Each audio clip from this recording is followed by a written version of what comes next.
Hi, I'm Ken Mallison. Over the past 4 years, I've written about 60 short stories for children. Some are fictional and some are fact. None of my stories have been published, but that's not important to me. I'm a volunteer at the local school, and the kids like to read my stories. This is my last or recent story which I've written, and I hope you will find it interesting. Recently, I was listening to a 9-year-old girl arguing with her mother. She was shouting and screaming at her mother. I heard her shout, "I hate you. I wish you were dead. I wish I lived with another family." I cringed to hear how she treated her mother. Maybe I'm not with it. Maybe I'm old-fashioned. I'm definitely old. But we would never have spoken to our parents or anybody in such a way. So I wrote this short story to show what might happen if her wish to be in another family actually came true. "Come on, Jenny, we have to go." Jenny's mother was getting very impatient now. "I'm not going," said Jenny, and stamped her foot on the ground. "If you don't come now, you will be grounded for a week, and I'll take away your iPad and phone." "Do it then," shouted Jenny. Her voice was getting louder, almost screaming at her mother. "I don't care. You're awful. I hate you, and I wish I could be with another family." As soon as Jenny said this, she felt very faint and fell to the ground. Jenny heard a faint voice, gradually getting louder. "Get out of bed, Lucy. It's 4:30. Then she was grabbed roughly by the shoulder and dragged out of bed. She was still sleepy and dazed, wondering why he had called her Lucy when her name was Jenny. Jenny looked around the room. It was very different to her room. It was gloomy and the floor was stone with no carpet. Then she saw a young boy about 6 years old and an older girl about 12.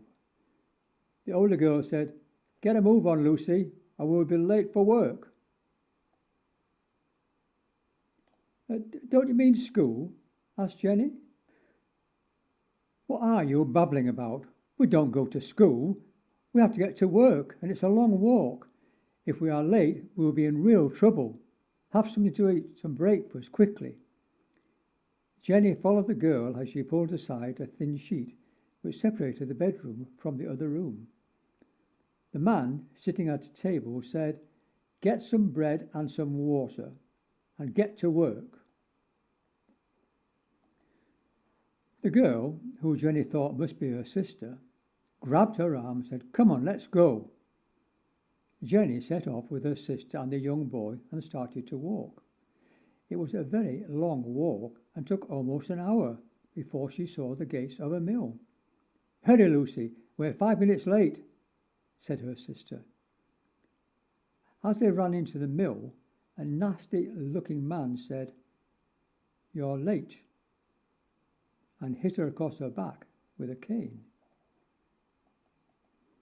Jenny felt like crying, because it really hurt, but her sister said, "Don't cry, Lucy, or I'll hit you again." They sat at a table, and, strangely, Jenny knew what to do. They were unpicking cotton with their fingers, and after about an hour her fingers were very sore. Suddenly there was a loud scream, and a boy about 6 years old clamped from beneath one of the machines. He clutched his hand, which was bleeding badly. He had been sent to clean out under the machines and trapped his hand. The overlooker told him he was stupid and sent him home. It was really hard working in the mill.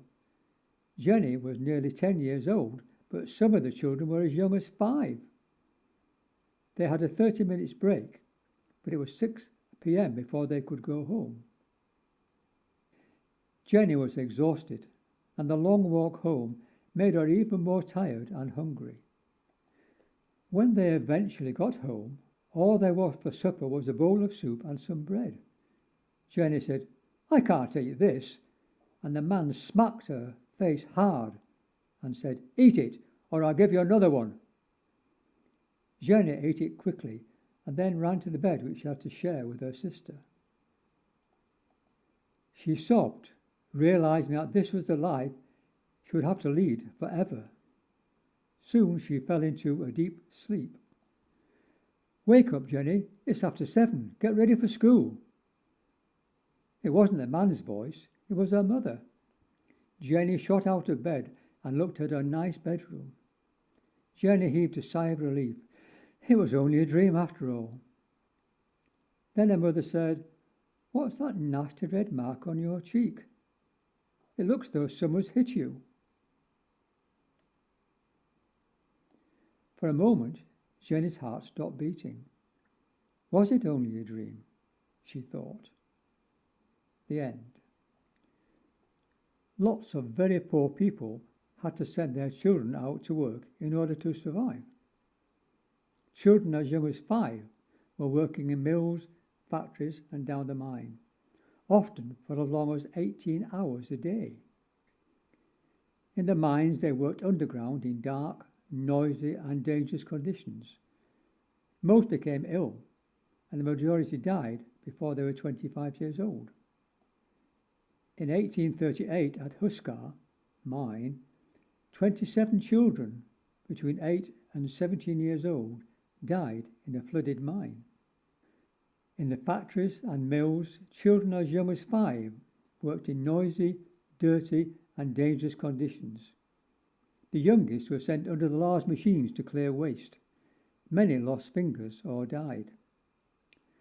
The Factories Act of 1833 prohibited children under 9 working in factories. An interesting fact is that the Royal Society for the Protection of Cruelty to Animals, the RSPCA, was created in 1824. This was 67 years before the National Society for the Prevention of Cruelty to Children, NSPCC, was created. I always wonder, why is there a Royal Society for Animals, but only a National Society for Children? This is only a short idea of the sort of work children had to do. Chimney sweeping, rat catching even was what they had to do. So if you're a child listening to this, be careful what you wish for.